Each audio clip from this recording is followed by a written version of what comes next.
ചില ആളുകൾക്ക് ഒരു വിചാരമുണ്ട്, ഈ ഭാര്യമാരെന്ന് പറഞ്ഞാല് കറക്റ്റ് ഭക്ഷണം ഉണ്ടാക്കി കൊടുക്കുക, ചായ ഉണ്ടാക്കി കൊടുക്കുക, വെള്ളം ചോദിക്കും വെള്ളം കൊടുക്കുക, വീട് വൃത്തിയാക്കി ഇടുക. ചിലരൊക്കെ ഈ വീട് വൃത്തിയാക്കിയിട്ടില്ലെങ്കിൽ ഭയങ്കര പ്രശ്നം ഉണ്ടാക്കുന്ന ആളുകളൊക്കെ ഉണ്ട്. അവിടെ തൊട്ട പ്രശ്നം, ഇവിടെ തൊട്ട പ്രശ്നം, ആകെ പ്രശ്നം ഉണ്ടാക്കുന്നത്. യഥാർത്ഥത്തില് അത്ര നല്ല സ്വഭാവമൊന്നും അല്ല അത്. അവനാണ് ഈ ലോകത്തിലെ ഏറ്റവും മോശ സ്വഭാവമുള്ളത്. ഭാര്യമാരുടെ ഏറ്റവും മോശമായിട്ട് പെരുമാറുന്നവനാണ് ഏറ്റവും മോശ സ്വഭാവമുള്ളത്. ഹദീസിൽ റസൂലുള്ളാഹി പറയുന്നുണ്ട്, ഇന്ന മിൻ അക്മലിൽ മുഅ്മിനീന ഈമാനൻ അഹ്സനുഹും ഖുലുഖ. പൂർണ്ണമായ മുഅ്മിനായവൻ സൽസ്വഭാവമുള്ളവനാണ്. വ അൽതഫും ലി അഹ്ലിഹി. അതിനുശേഷം എടുത്തു പറഞ്ഞുണ്ട് അവന്റെ കുടുംബക്കാരോട്, അവന്റെ ഭാര്യമാരുടെ ഏറ്റവും നല്ല രീതിയിൽ പെരുമാറുക എന്നുള്ളത്.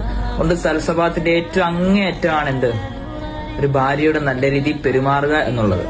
അത് കഴിഞ്ഞിട്ടുള്ളൂ പിന്നെ പുറത്ത് മറ്റുള്ള ആളുകളുടെ അടുത്ത് പോയിട്ട് നല്ല രീതിയിൽ പെരുമാറുന്ന കാര്യമില്ല. വീട്ടില് ഭാര്യമാർക്ക് നല്ല രീതിയിൽ പെരുമാറണം, മക്കൾക്ക് കുടുംബക്കാർക്ക് നല്ല രീതിയിൽ പെരുമാറണം. അതിലേ കാര്യമുള്ളൂ.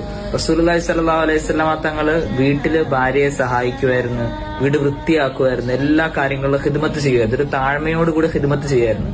അതാണ് ഒരു ഭാര്യയോട് നമ്മൾ ചെയ്യേണ്ട സ്നേഹം. സ്നേഹം നമ്മൾ പ്രകടിപ്പിക്കേണ്ട അങ്ങനെ, അല്ലാതെ കുറെ മുത്തേ പൊന്നെ കറലൊന്നും വിളിച്ചിട്ടല്ല സ്നേഹം പ്രകടിപ്പിക്കേണ്ടത്.